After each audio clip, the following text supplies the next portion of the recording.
David Andrews has been or will be released by the Patriots. Yeah. Mike Reese had this morning. There's been plenty of conversation about this in recent days. He wrote the New England Patriots are making a change at center and parting ways with one of their franchise pillars over the last decade. That would be 8-time team captain and 2-time Super Bowl champion David Andrews.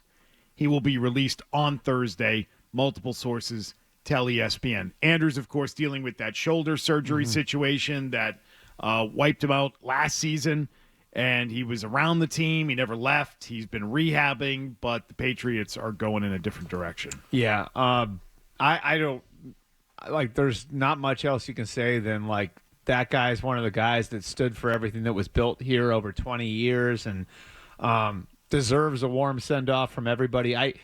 There are very few people that are as universally well respected, well liked in any organization than David Andrews has been with the Patriots over the last decade. Yeah, you cut you cut a Patriot Hall of Famer today, is what you did. Like, he will be in the Patriots Hall of Fame. You see, he exemplifies everything you want on the field, and more importantly, off the field. And I'll preface it with this. I spoke with David.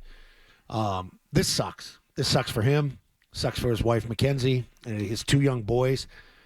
This sucks for him not only from a football standpoint, but from a community standpoint. They love it here. There aren't many guys that come here. And we talk about this, the lure of having a free agent come in. What's the draw? What makes you want to come here other than money? This guy loves everything about New England. I know him personally off the field. He's a friend of the show. He's on with us every week. And say he does retire here at some point, we'd love to have him in. Bring him in for an hour. Yep. Let's see how he does at this. And I hope he sticks around here. This is a tough one for me because it's the last. He's really the last guy that knew how to win a championship, be a contender. And other than Joe Cardona, like he's the real last one that's left. David, after losing Jonathan Jones, Matt Slater retiring, McCourty retiring, like David's the last one. There hasn't been a charity event during the off day where this guy hasn't been at. And it's amazing because you mentioned the shoulder injury, Beetle. It's a bad shoulder injury he had. He knows that. I think he felt invigorated that, you finished the year last year, you have a bad taste in your mouth. You're probably thinking retirement. Then the team goes and they bring in Mike Vrabel as the head coach. Josh McDaniels comes back as the offensive coordinator. Nobody knows the McDaniels offense better than David. Yep. As far as set protections. When you want to establish culture in a locker room, this is I question the timing of it, because like why couldn't this last until, say, you get to OTAs or the minicamp even? And I remember when Brewski retired, it was like midway through the preseason. He couldn't cover a tight end from Washington, and he said, "I'm done. Can't do this anymore." John Lynch at the end. You kind of figured out throughout that preseason game, like his leadership within. Like, that's the guy. He's there every day. He's there every day early. He stays late. He lives 1 minute from the stadium. It's he was the first guy I feel at bad the podium for 2 straight years when they're getting their ass kicked, when and they it's were bad. Getting destroyed. Right. I mean, if you're looking for guys that are accountable and guys that are not entitled, which Mike Vrabel told us he was, then this would be the prototype, would be David Andrews. So my only question about it is, why didn't they let it get to later this spring or into training camp before making a determination on it? Because as we know, the Patriots' offensive line stinks. You need 3 starters and now. David Andrews, but I don't think counting or banking on David Andrews was a good idea. That's not a plan. Well, I think that's their point. There's 2 sides to this, right? Well, no, but I think you could say, we're going to have him in camp, but we have no idea if he can still play. I mean, I think the problem with that, Beetle, like to me at least, and Zoe, I'd be interested to hear your perspective on this. Like, I think a huge part of it is, all right, so we bring David Andrews back. Are we getting 17 games from him, or are we going to get 5 games and then we're up a creek at the position if it doesn't work out? And I think, like they made the determination. I know this. They approached the offensive line position like, we are going to go after players at every spot, not just tackle. So tackle was the biggest need, but they approached it in free agency and they were going to go after it at every spot, which I think is dictates the timing to some degree. Okay. Because they made a play for Drew Dahlman, who wound up getting $14 million a year in Chicago, who was the Falcons center. They made a play for Will Fries, who wound up getting a deal at, I think, I got to look at it. I think it was like around $18 million per with the Vikings. He was the Colts guard. So, you know, like they made plays for guys at other positions than just tackle. And I think, like, the pursuit of Dahlman, I think you knew, like, all right, like, if we're going to make a real run at this, then maybe it's time to rip the Band-Aid off now, which sucks, and David Andrews deserves better than that, but it's the reality of the timing of the calendar. And, again, like, I don't know if you could have explored something with David where it would have been like, all right, we'll bring you back. Yeah. But it's with the knowledge that we're trying to replace you and we're going to cut your pay. It's interesting because his pay was not that high to begin with. Yeah. You know, I think he did a 2-year deal here. Right. That Elliott signed him to. The timing is, it makes you scratch your head, right? Yeah. Because, you know, give him an off season here with the new kids, get the program up and rolling in a new direction, and there's never a good time to get cut. Okay, let's face it. I've been cut twice. Yeah. I've been cut over the phone. I've been cut in person. You know, it's Parcells cut me in person. Dave Wanstead cut me over the phone, and it's just you never feel good when you get cut. Yeah. And most players, I mean, 99% of you guys don't decide how it ends. No, you never decide how it ends. Now There are very few players that do. there could be like an injury thing here too, like the timing of being released and being around it when you really declare that you're retired. Yeah. What made you retire? Was it an injury? Was it bad performance? It hasn't been bad performance for him. You know, he's been through the blood clot. He's been through the shoulder. He's been through so many different injuries: the back, the legs, the knee. Just that could be different to the end. I remember when I retired, I told you guys I saw a show on Ricky Williams, and they're like, "How are you living off anything? Like, you didn't get paid, you know, when you quit football." And he's like, "Well, it's that severance money. When you file your papers for retirement, you know, you get $10,000 a year. So how many years you're in the league, that's what you get per 10,000. So, and I'm like, holy crap! And I called my agent, Ralph Sindrich. I'm like, "You didn't file the papers." He goes, "I thought you want to keep the door open."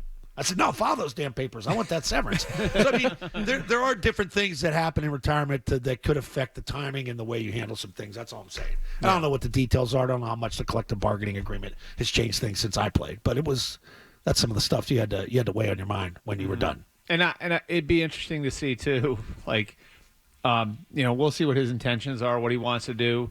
But look, offensive linemen get paid till they're very old. And, like, so would there be an opportunity out there for him that might entice him with another team? I maybe his thought process would be, like, I don't want to go anywhere else, but what if a contender came and offered him something now? Yeah. Where he'd have a chance to kind of, you know, make one last run at a championship. Like, that's... Well, you mentioned the Atlanta center. He's from Georgia. So, like, say by the time May comes around and the shoulder's really feeling good and maybe things aren't looking great in Atlanta, what if they call him and said, "Hey, 1 year we'll give, throw a little bit of a bag at you, not a big money bag, but $5 million. Yeah, and that's or an four, offense, even four. And that's an offense. That's the take McVay Shanahan offense where it requires having a very heady center who's making all the protection calls and everything else. So, you know, like those teams, that family of offenses, like Alex Mack played forever, right? Like, and part of it was that he kept getting passed around by people who were in those sorts of offenses. Like Kyle took him with him, I think, 3 different places. So, you know, I think it's if there was an opportunity out there for him, it'd be interesting to see what he would say. So the Patriots must have something else up their sleeve then at center, right? Is that safe to assume? I mean, I have to. I like, but so Dahlman's gone. He went to Chicago. Ryan Kelly from the Colts to the Vikings. Josh Myers signed with the Jets.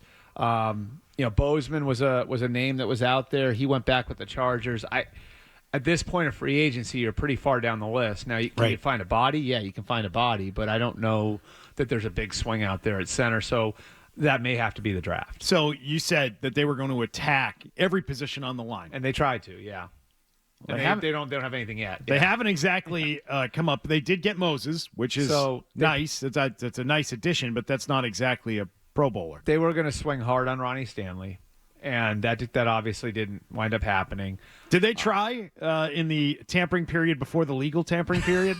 Yeah. I would say Ronnie Stanley was aware. Oh, good.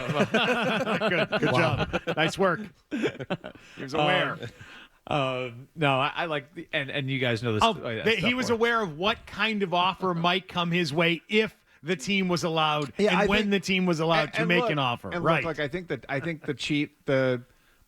if the Chiefs were the one team that I think had the opportunity to pull Ronnie Stanley out of there, and they were right around. My understanding is they would have been right around where the Ravens were. And at that point, it's like, okay, all things are equal. Kansas City is the one place I may consider leaving here to go to, but they're right where the Ravens are, so I'll go back. I'll stay in Baltimore. Dan Moore was another one who they did take a pretty hard swing on. Obviously, he winds up going to Tennessee at $21 million per year. So they've tried. You can't hold these guys at gunpoint. You know what I mean? No. So, to me, like the interesting. Did they offer more than $21 million a year? Or 20.5 a year? I think they were in the ballpark. They were around where the Titans wound up going. And I think he's a better player than people realize. Like, he is a pro. He can get you to level ground at the position. It's just money, is the point that a lot of people in this station have made. Yes. It is just money.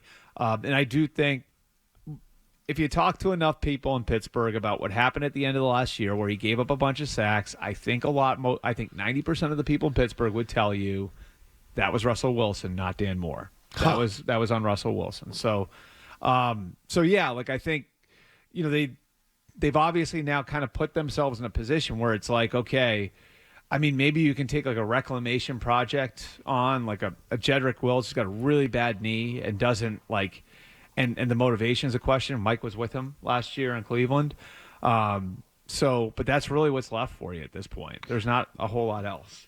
Well, Cam Robinson's the one where it's like, there's a football character question there too. Oh, there is? I didn't even know that. Yeah. I just don't think he's very good. He's very talented, but he's very inconsistent. That's where the football character thing comes in. Oh, okay. They're saying that's why Tunsil got traded too. Like he doesn't like to practice. The stats on Vidarian Lowe versus Cam Robinson scary. are scary. Yeah. So it's like stick with Vidarian Lowe, I guess. Well, and it's like, we've gone over this thing, and we can talk more about the comparison to the Commanders offseason too. But like last year, but like what, like you have all these coaches that have all these connections to these guys they brought in.